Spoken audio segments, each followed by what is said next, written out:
Welcome back दोस्तों, I hope सभी लोग बढ़िया होंगे। प्रीवियस वीडियो में हम लोगों ने पढ़ा था वाइल और डू वाइल लूप के बारे में। इस वीडियो में हम लोग देखने वाले हैं for loop in C programming. तो चलिए स्टार्ट करते हैं आज के वीडियो को।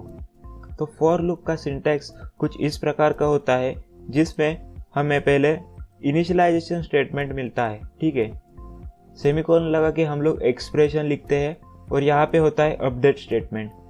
मैं बोलता हूँ कि जो हमने तीनों लूप पढ़े हैं वो एकदम सिमिलर ही है, वो तीनों सेम ही काम करते हैं। तो आप लोग बोलोगे कि भाई कैसे, तो मैं आपको लेके चलूँगा मेरे VS कोड के अंदर और मैं आपको यहाँ पे दिखाऊंगा कि जो मैंने फॉर लूप में ये तीन चीज़ें यूज़ की है वो मैंने वाइल में भी यूज़ की है और डू वाइल में भी यूज़ की है। तो पहले देख लेते हैं इनिशियलाइजेशन स्टेटमेंट के बारे में। तो देखो i = 1 ये जो हमने लगाया है ये है इनिशियलाइजेशन स्टेटमेंट, ठीक है, जो हमने वहाँ पे भी यूज़ किया है इनिशियलाइजेशन स्टेटमेंट, ठीक है। स्पेलिंग गलत हो गई तो देख लेना ज़रा, इनिशियलाइजेशन स्टेटमेंट, ठीक है, सिंपल है। ये भी इनिशियलाइजेशन स्टेटमेंट है, यहाँ पे भी यूज़ किया वहाँ पे भी यूज़ किया, ठीक है, कोई बात नहीं। आगे बढ़ते हैं। अब बोलोगे टेक्स्ट एक्सप्रेशन कहाँ है, तो देखो ये जो हमने कंडीशन चेक की है यही तो है हमारा टेक्स्ट एक्सप्रेशन। तो जी सेकंड चीज़ भी आ गई दोनों में कॉमन, तो लिखता हूँ मैं टेक्स्ट एक्सप्रेशन ये वाला, ठीक है। और अभी आप लोग बोलोगे कि भाई अपडेट स्टेटमेंट कहाँ पे, तो देखो अपडेट स्टेटमेंट ये जो i++ लिखा है इंक्रीमेंट हो रहा है यानी वो अपडेट हो रहा है, ठीक है, ये है अपडेट स्टेटमेंट। अभी आप लोग बोलोगे कि डू वाइल में कहाँ पे ये सब, तो देखो इनिशियलाइजेशन स्टेटमेंट तो दोनों के लिए हमने यही लगाया था, 1 ही रखा था। तो डू वाइल का भी इनिशियलाइजेशन स्टेटमेंट यही है। आगे बढ़ते, टेक्स्ट एक्सप्रेशन यहाँ पे नीचे लगाया हुआ है और ये i++ जो लगाया है वो है अपडेट स्टेटमेंट। तो आपको समझ में आई बात। हम लोग जो हमने तीनों लूप जो पढ़े हैं उसमें हम लोग सेम ही चीज़ें यूज़ करते हैं, ठीक है, सिर्फ सिंटैक्स अलग है, लिखने का तरीका अलग है।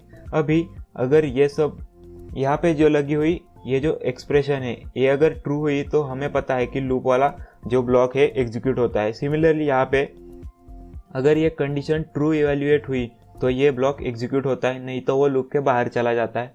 सेम वही यहाँ पर है कि अगर टेक्स्ट एक्सप्रेशन ट्रू है तो वो बॉडी एग्जीक्यूट करेगा, नहीं तो वो लूप के बाहर चला जाएगा। अभी देख लेते हैं कि वो किस प्रकार वर्क करता है। तो देखो the initialisation statement is executed only once, ठीक है, वो एक ही बार एग्जीक्यूट होता है।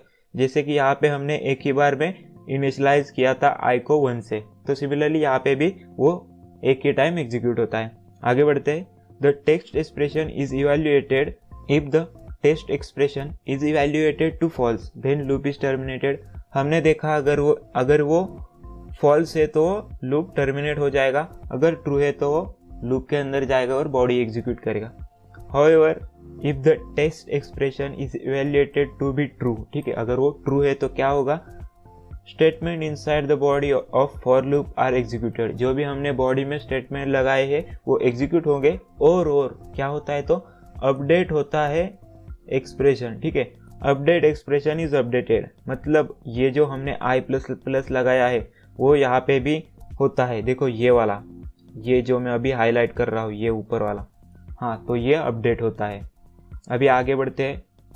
Again the test expression is evaluated, ठीक है, बाद में वो अपडेट होने के बाद हम लोग क्या करते थे, यहाँ पे ये अपडेट हो गया तो हम लोग फिर से कंडीशन चेक करते थे। सिमिलरली यहाँ पे भी वो अपडेट होने के बाद हम लोग एक्सप्रेशन चेक करेंगे, फिर से ट्रू आया तो बॉडी एग्जीक्यूट करेंगे, फॉल्स आया तो लूप के बाहर चला जाएगा, ठीक है। ऐसा कब तक करना है, तो देखो again the test expression is evaluated, this process goes on until the test expression is false, ठीक है, जब तक हमारा टेस्ट एक्सप्रेशन फॉल्स नहीं होता तब तक हम बॉडी एग्जीक्यूट करेंगे, ठीक है।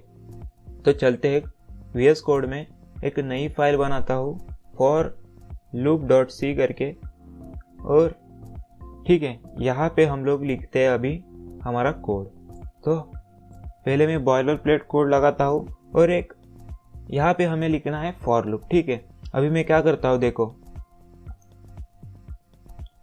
तो अभी मैं सिंपली यहाँ पे टाइप करूँगा फॉर और VS कोड मेरे लिए वो सिंटैक्स तैयार कर देगा, ठीक है। ये जो स्निपेट आएगा वो VS कोड के माध्यम से आएगा आपको, बहुत आसानी होगी कोड लिखने के लिए, इसलिए मैं आपको रिकमेंड करता हूँ कि आप लोग भी VS कोड ज़रूर इस्तेमाल करिए। ठीक है, अभी देखो यहाँ पे मुझे साइज टी की जगह पे मुझे इंट लगाना है, तो मैंने इंट लिख दिया। अभी जैसे ही मैं टैब दबाऊंगा वो आगे चला जाएगा, देखो वो आई पे चला गया। अभी मुझे आई को कुछ नहीं करना, क्योंकि हम लोग वेरिएबल इंटीजर टाइप का आई बनाते हैं।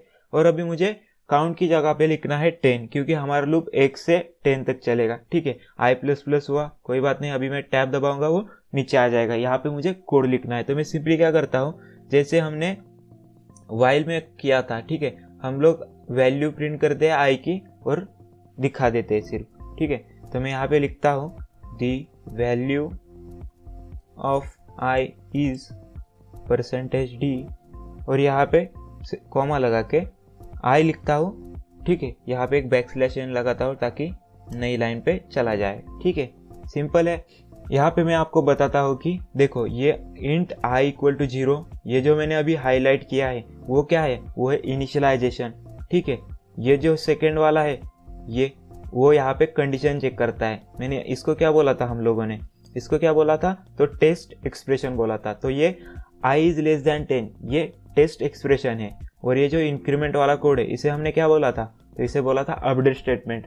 तो देखो फॉर लूप वर्क कैसे करता है, तो पहले तो देखो i की वैल्यू क्या है, यहाँ पे i की वैल्यू है 0, वो चेक करेगा 0 इज लेस देन 10 है क्या, तो है, तो वो लूप में चला जाएगा। ठीक है, अभी वो इंक्रीमेंट नहीं करेगा, पहले वो कंडीशन चेक करेगा। कंडीशन अगर ट्रू है तो लूप में जाएगा, ये एग्जीक्यूट करेगा, ये एग्जीक्यूट करने के बाद वो अपडेट करेगा। हमने यहाँ पे लिखा है अगर देखो कंडीशन अगर ट्रू हुई तो स्टेटमेंट पहले बॉडी का जो एग्जीक्यूट होगा और बाद में अपडेट एक्सप्रेशन अपडेट करेगा, मतलब ये जो इंक्रीमेंट है वो बाद में करेगा। तो देखो कैसे चलता है, तो पहले ये इनिशियलाइज करेगा, इनिशियलाइज होने के बाद वो कंडीशन चेक करेगा, अगर कंडीशन ट्रू है तो ये प्रिंट करेगा, ये प्रिंट करने के बाद ये अपडेट कर देगा, यानी i++ कर देगा।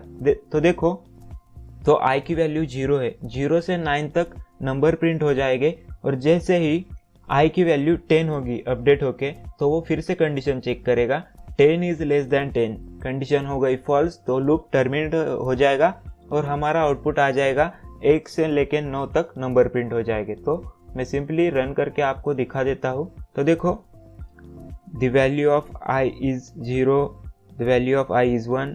जैसे ही 9 हो गई, देखो 9 प्रिंट हुआ, 9 प्रिंट होने के बाद वैल्यू इंक्रीमेंट हुई यानी 10 हुई। यहाँ पे वो कंडीशन चेक करेगा 10 इज लेस देन 10 है क्या, नहीं है, तो वो लूप में जाएगा ही नहीं। तो आपको समझ में आया होगा कि किस प्रकार फॉर लूप वर्क करता है। ठीक है, अगर मैंने i को इनिशियलाइज किया, अगर मैंने i को इनिशियलाइज किया 11 से, तो क्या आउटपुट मिलेगा मुझे। ठीक है, मैं इसे पहले क्लियर करता हूँ। ठीक है, क्या आउटपुट मिलेगा मुझे, मैं रन करके आपको दिखा देता हूँ।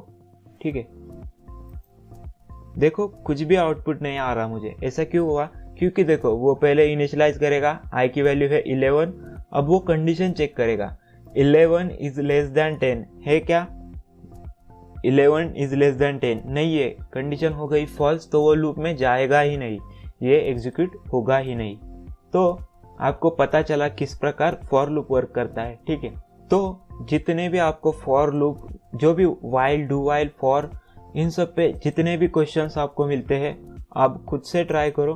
ठीक है, मैंने आपको ये बोला था कि इंक्रीमेंट वाला, ठीक है, ये हम लोग डिक्रीमेंट वाला भी बना सकते हैं फॉर लूप। ठीक है, कि i की वैल्यू 11 से स्टार्ट होगी और वो कब तक प्रिंट करेगा, जब तक वैल्यू 0 हो नहीं जाती तब तक वो प्रिंट करेगा। तो मैं अगर आपको ये रन करके दिखाऊँ आपको, तो देखो 11, 10, 9, 7 ये 0 तक प्रिंट किया।